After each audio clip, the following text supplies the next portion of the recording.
내 보따리나 들고 나가서 가다가 버리거라. 노망난 시어머니가 달아해져 낡아빠진 보따리를 박서연에게 던졌습니다. 명절이자 55번째 생일날 남편은 이혼 서류를 내밀었습니다. 불륜녀는 당당하게 거실을 활보하며 말했습니다.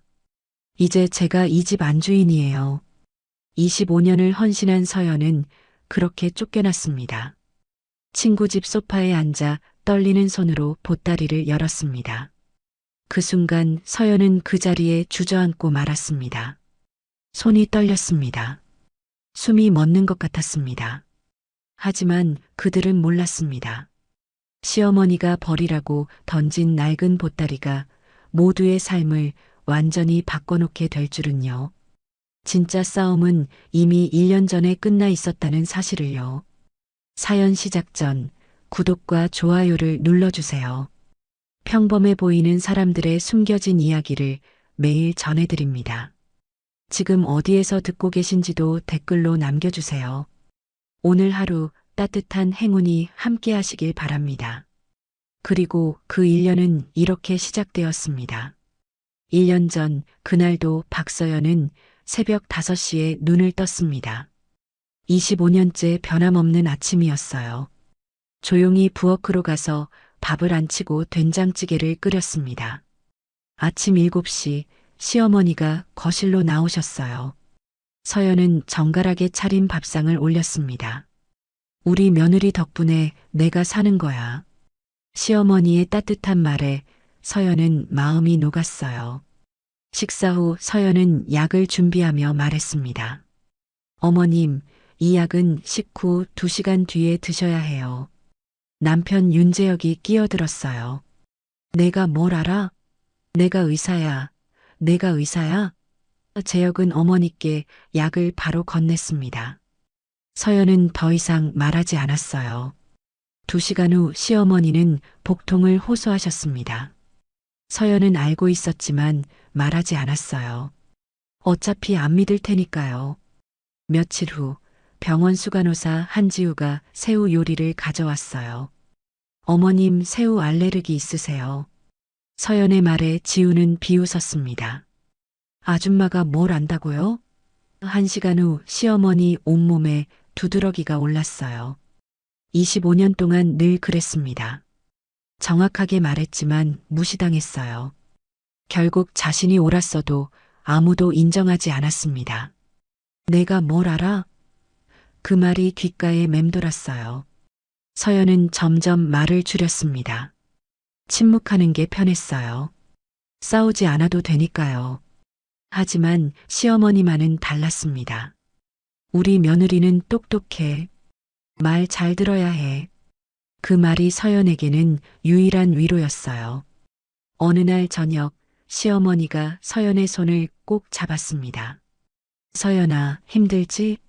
우리 며느리 덕분에 내가 사는 거야. 서연도 눈물이 났어요. 그런데 그 무렵부터 시어머니의 눈빛이 달라졌습니다. 아들을 바라보는 눈빛이 무언가 관찰하는 듯 했어요. 재혁은 그 무렵부터 늦게 들어오기 시작했습니다. 늘 병원 일이 많다는 핑계였어요. 향수 냄새가 달랐습니다. 셔츠에 립스틱 자국도 있었어요.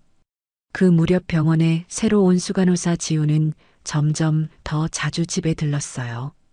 재혁의 눈빛이 지우를 볼 때와 서연을 볼 때가 확연히 달랐습니다. 시어머니는 그 모든 것을 지켜보고 계셨어요. 어느 날 밤 서연은 화장실에서 나오다 거실에서 들리는 목소리에 발을 멈췄어요. 재혁과 민준이었습니다. 어머니 재산이 얼마인지 아냐? 빌딩만 20개야. 재혁의 목소리가 낮게 깔렸어요. 근데 할머니가 정신 멀쩡하시잖아요. 그게 문제지. 서연은 숨을 죽였습니다. 빨리 정신 못 차리게 해야 해. 재혁의 말에 민준이 당황한 듯 물었어요. 무슨 말씀이세요? 약이 있어. 치매를 악화시키는 약. 서연은 등골이 서늘해졌습니다. 며칠 후 서연은 그 장면을 목격했어요. 새벽 재혁이 부엌에서 시어머니 약통을 열었습니다. 작은 캡슐을 꺼내 뭔가를 섞었어요. 서연은 문틈으로 숨죽여 지켜보았습니다. 다음 날 서연은 몰래 약병을 확인했어요. 낯선 이름의 약이었습니다. 인터넷에 검색하자 화면이 떴어요. 불법 치매 유발 약물 손이 떨렸습니다. 말해야 할까요? 하지만 누가 믿어줄까요? 내가 뭘 알아? 그 목소리가 또 들리는 것 같았어요. 시어머니는 약을 드신 후 점점 멍해지셨습니다. 여기가 어디지? 아까 밥 먹었나? 전에 없던 증상들이었어요. 하지만 밤이 되면 시어머니는 달랐습니다. 서연이 약을 드리러 가면 눈빛이 또렷해졌어요. 어느 날 밤 시어머니가 서연의 손에 쪽지를 쥐어주셨습니다. 화장실에서 펼쳐본 쪽지에는 이렇게 적혀 있었어요. 다 알아. 참아. 때가 있어. 휴지통 확인해. 서연은 가슴이 뛰었습니다. 휴지통 안에는 약들이 버려져 있었어요. 시어머니가 약을 먹는 척하고 몰래 버린 것입니다. 서연은 그제야 깨달았어요. 시어머니는 치매가 아니었습니다. 모든 것을 알고 연기하고 계셨어요. 다음 날 아침 재혁이 말했습니다. 어머니 치매 증상이 심해지시네요. 병원에 가봐야겠어요. 지우가 거들었어요. 요양원도 알아보는 게 좋겠어요. 서연은 아무 말도 하지 않았습니다. 병원 검사 결과 경도 치매 진단이 나왔어요. 재혁은 만족스러운 표정이었습니다. 이제 시작이군. 서연은 그 말을 들었어요. 하지만 참았습니다. 시어머니는 가족들 앞에서 치매 환자처럼 행동했어요. 하지만 서연과 단둘이 있을 때는 손을 꼭 잡았습니다. 눈빛이 또렷했어요. 어느 날 밤 시어머니가 또 쪽지를 건넸습니다. 저 여자 조심해. 복수하러 왔어. 서연은 지우를 떠올렸어요. 대체 무슨 의미일까요? 시어머니는 모든 것을 알고 계셨습니다. 그리고 무언가 계획하고 계셨어요. 시어머니는 가족들 앞에서 완벽한 치매 환자였어요. 여기가 어디야? 너는 누구니? 지우가 방문할 때마다 더 심하게 헷갈리는 척 했습니다. 밥 안 줬어. 배고파. 방금 식사를 마쳤는데도 말이에요. 재혁과 민주는 만족스러워했습니다. 어머니가 빨리 악화되시네. 이러다 혼자 계시기 힘드시겠어요. 요양원 이야기가 나오기 시작했어요. 지우가 친절하게 말했습니다. 제가 좋은 요양원 알아볼게요. 어머님을 위해서예요. 하지만 서연은 알고 있었어요. 시어머니를 빨리 내보내려는 것뿐이라는 걸요. 어느 날 밤 시어머니가 서연에게 두 번째 쪽지를 건넸습니다. 저 여자 한지우. 25년 전 그 사람 딸이야. 복수하러 왔어. 조심해. 서연은 가슴이 철렁했어요. 다음 날 서연은 몰래 인터넷을 검색했습니다. 한지우 아버지 25년 전 파산 기사들이 떴어요. 25년 전 시아버지가 사업 경쟁자를 불법으로 파산시켰습니다. 그 사람은 파산 후 스스로 목숨을 끊었어요. 남겨진 건 2살배기 딸과 아내뿐이었습니다. 그 딸이 한지우였어요. 서연은 소름이 돋았습니다. 지우는 복수하러 온 것이었어요. 계획적으로 재혁에게 접근했고요. 이 집안을 파괴하려는 것이었습니다. 며칠 후 가족회의가 열렸어요. 재혁이 말했습니다. 어머니, 이제 요양원 가셔야 해요. 민준도 거들었어요. 할머니 혼자 계시기 위험해요. 서연만 반대했습니다. 어머님 아직 괜찮으세요. 재혁이 소리쳤어요. 당신이 뭘 안다고? 의사가 나야 당신이야? 그 말이 또 나왔습니다. 서연은 입을 다물었어요. 지우가 부드럽게 말했습니다. 서연 씨, 어머님을 위해서예요. 전문 간호가 필요하세요. 그 순간 시어머니가 소리쳤어요. 나 안 가. 여기 내 집이야. 시어머니는 지우를 노려보며 고함쳤습니다. 저 여자 나쁜 년이야. 저 년 때문에 내가 이래. 가족들은 당황했어요. 재혁이 시어머니를 달랬습니다. 어머니, 진정하세요. 하지만 시어머니는 계속 소리쳤어요. 저 여자 쫓아내. 당장. 지우는 상처받은 표정을 지었어요. 어머님이 저를 왜 이렇게 싫어하시는지 모르겠어요. 재혁이 지우를 감쌌습니다. 괜찮아. 어머니가 정신이 없으셔서 그래. 그날 밤 시어머니는 서연에게 세 번째 쪽지를 건넸어요. 2년 전부터 준비했어. 1년 전에 다 끝났어. 곧 보여줄게. 서연은 쪽지를 보며 혼란스러웠습니다. 무슨 의미일까요? 다음 날 아침 서연은 서재에서 이상한 것을 발견했어요. 시어머니 책상 서랍에 변호사 명함이 있었습니다. 김준혁 변호사 상속 전문 그리고 메모 하나. 박서연 명의 이전 완료. 서연은 손이 떨렸어요. 시어머니가 무언가 준비하고 계셨습니다. 1년 전부터요. 재혁과 지우는 더 이상 숨기지 않았어요. 지우는 집안을 제 집처럼 드나들었습니다. 냉장고를 열고 거실에 드러누웠어요. 서연 씨, 물 좀 가져다 주세요. 서연을 하녀 취급했습니다. 어느 날 서연은 목격했어요. 지우가 시어머니 방에 들어가더니 소리쳤습니다. 언제까지 이러실 거예요? 빨리 요양원 가세요. 시어머니가 떨며 대답했어요. 나 안 가. 이 늙은이가 빨리 죽어야 재산이라도 나오지. 서연은 문 밖에서 주먹을 쥐었습니다. 그날 밤 시어머니는 서연에게 또 쪽지를 건네서요. 다 녹음했어. 증거 모으는 중이야. 시어머니는 모든 것을 기록하고 계셨습니다. 재혁은 노골적으로 변했어요. 당신하고는 더 이상 못 살겠어. 식탁에서 서연을 무시했습니다. 지우와 눈빛을 주고받았어요. 민준과 며느리도 아버지 편이었습니다. 친구 영숙이 전화했어요. 서연아, 너 남편이랑 그 여자 호텔에서 나오는 거 봤어. 사진이 왔습니다. 손을 잡고 웃는 재혁과 지우였어요. 서연은 눈물도 나오지 않았습니다.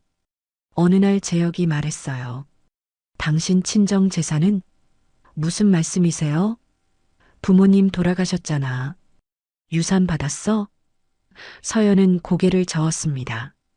동생들이 더 어려워서 다 양보했어요. 재혁의 얼굴이 일그러졌어요. 멍청한 년. 쓸모없는 게. 그날 밤 서연은 혼자 울었습니다. 25년이 무너지는 소리를 들었어요. 시어머니가 서연의 손을 꼭 잡았습니다. 눈물을 흘리며 고개를 끄덕였어요. 고지야, 조금만 참아. 서연은 시어머니의 손을 잡았습니다. 며칠 후 재혁은 서연을 불렀어요. 우리 헤어지는 게 좋겠어. 갑자기 왜요? 이유가 필요해?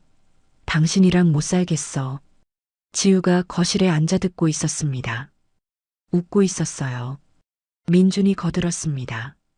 엄마, 어차피 재산 분할도 없어요. 깔끔하게 정리하세요. 서연은 배신감에 숨이 막혔어요. 아들마저 등을 돌렸습니다. 그날 밤 시어머니가 마지막 쪽지를 건넸어요. 명절날 다 끝난다. 보따리 버리지 마. 그게 내 무기야.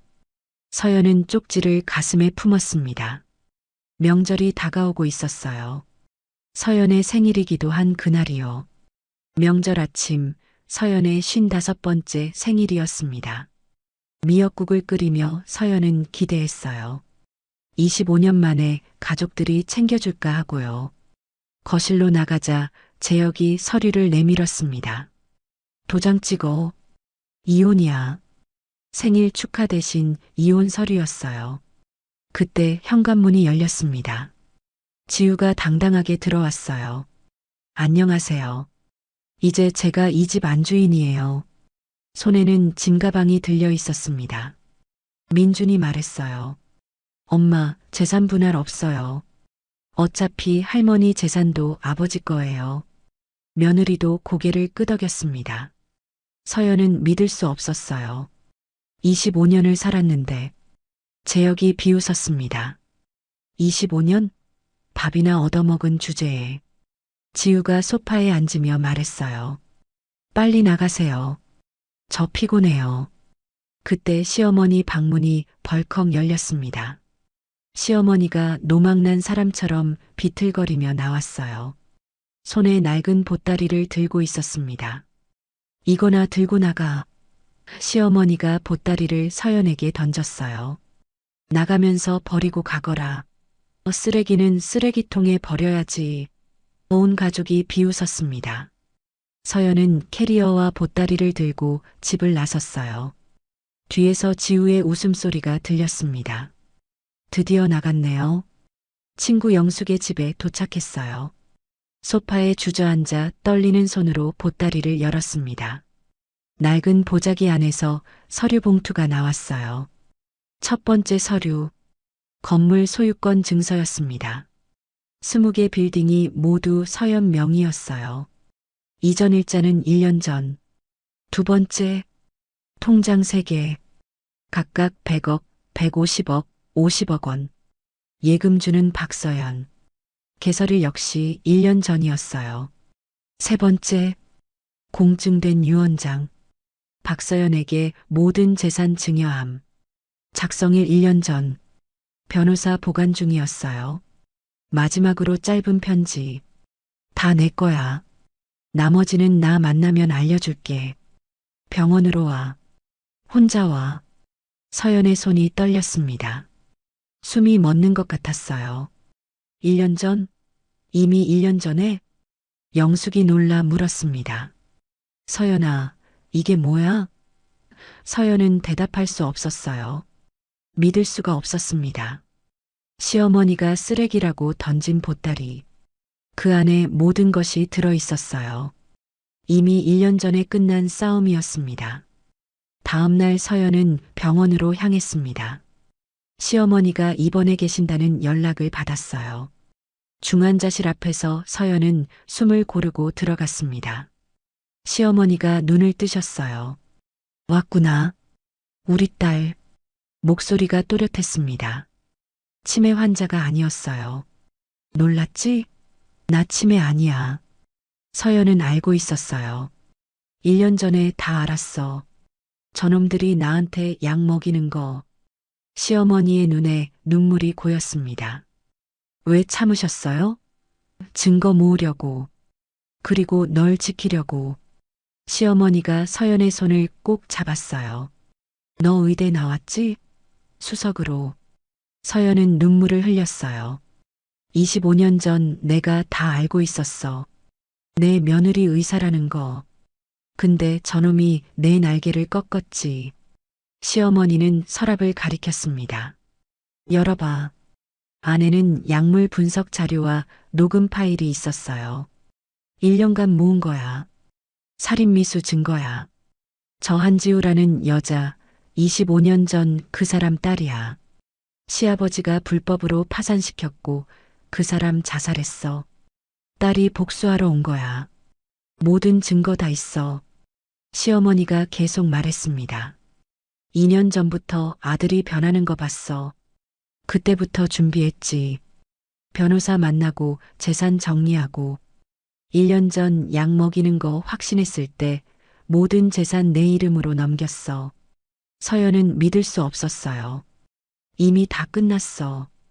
1년 전에. 그놈들은 몰라. 내가 이미 모든 걸 내게 넘긴 걸.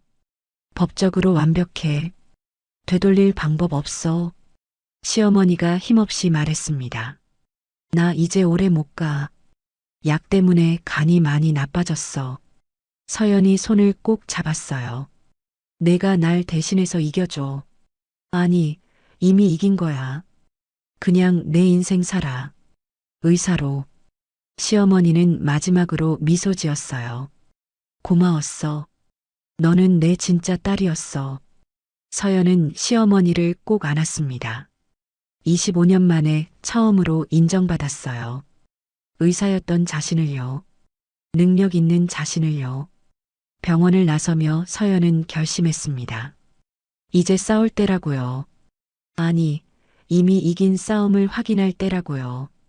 일주일 후 시어머니는 평화롭게 눈을 감으셨습니다. 서연만 곁에서 마지막을 지켰어요. 장례를 마친 다음 날 재혁이 소송을 걸었습니다. 어머니가 치매였다. 유언장은 무효다.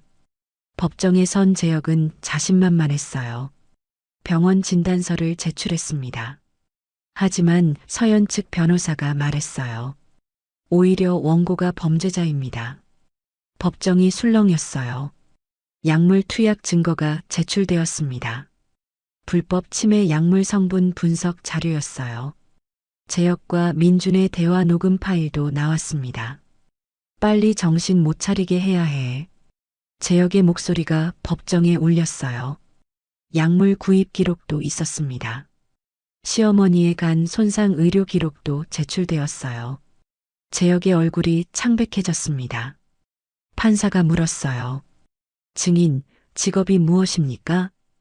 서연이 증인석에 섰습니다. 의사입니다. 외과 전문의입니다. 법정이 술렁였어요. 재혁이 소리쳤습니다. 뭐라고? 민준도 충격에 입을 벌렸어요. 서연이 차분하게 말했습니다. 저는 25년 전 의대를 수석으로 졸업했습니다. 원고의 요구로 경력을 포기했습니다. 의대 졸업장과 의사 면허증이 제출되었어요. 이 약물은 치매를 유발하고 악화시킵니다. 서연의 전문가 의견서가 낭독되었어요. 피해자의 간 손상 정도로 볼 때 최소 1년 이상 투약되었습니다. 이는 명백한 살인미수입니다. 재혁이 변명했어요. 나는 어머니를 위해서 본인도 의사이면서 불법 약물을 투약했습니다. 서연의 목소리는 단호했어요. 지우 관련 증거도 나왔습니다. 복수계획 메모와 불법 행위 기록이었어요. 지우의 진짜 신분이 공개되었습니다. 25년 전 사건의 진실도 밝혀졌어요. 판사가 판결했습니다. 원고의 청구를 기각합니다. 오히려 원고는 살인미수 혐의로 형사고발 대상입니다. 의사 면허 정지 처분을 요청합니다.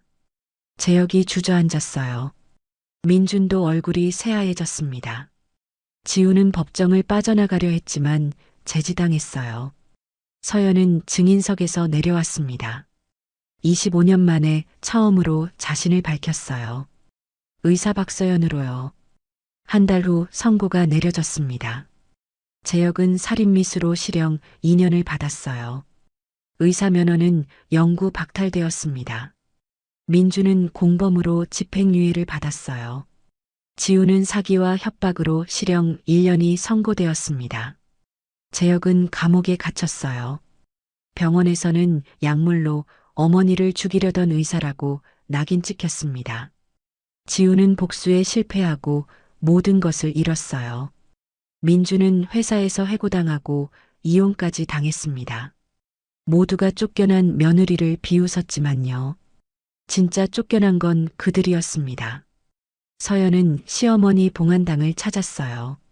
꽃을 올리며 말했습니다. 어머님 이겼어요. 아니, 어머님이 이미 이기셨던 거죠.